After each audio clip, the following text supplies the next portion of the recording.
Now, abantu abaningi might not know this about Ramaphosa, but this guy was the chief negotiator of Utatu Nelson Mandela. And I'll just give a brief of his into that he has achieved during that era as him being a chief negotiator. Now, Ramaphosa played a pivotal role in South Africa's transition from apartheid to what we call now a democracy, particularly in the 1990s.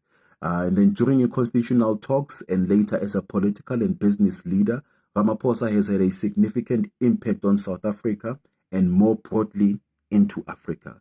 Now, his role as a chief negotiator, it started early in the 1990s, and these are what he has achieved. Now, there was a peace transition from apartheid. Now, as a Secretary General of the African National Congress, which is the ANC, Ramaphosa led negotiations with the apartheid government and the Convention for a Democratic South Africa, which is called CODESA.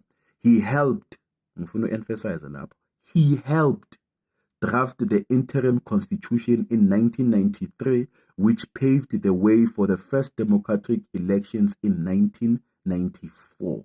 And then building institutions, that is point number 2, instrumental in laying the foundation for South Africa's constitutional democracy, including the Bill of Rights and independent judiciary. Now, he also assisted in avoiding civil war, and then his diplomacy helped de-escalate tensions during volatile moments, including the assassination of Chris Hani and violence between ANC and Inkatha Freedom Party supporters. This is what Ramaphosa has done as a chief negotiator, and these are his achievements during that era. Now, Ramaphosa was the lead ANC negotiator at the Convention for Democratic South Africa and the Multi-Party Negotiating Forum.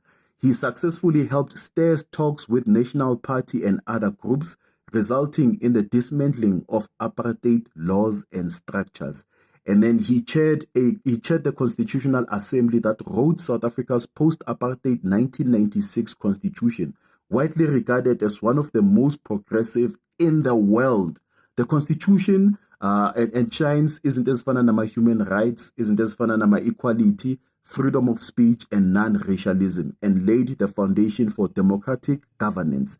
Now, with the peace transition of power, Ramaphosa's skillfully diplomacy helped avoid civil war or bloodshed during South Africa's most volatile political period. He was instrumental in securing a relatively peaceful 1994 elections, which saw Utatu Mandela elected as the first black president in the borders of South Africa. And when you check what he has done in the African continent or global impact, he was the AU leader, meaning he was the chairperson of the African Union in 2020. He promoted African responses to COVID-19, including vaccine access. He advocated for peace and mediation in African conflicts, such as Ethiopia and the DRC.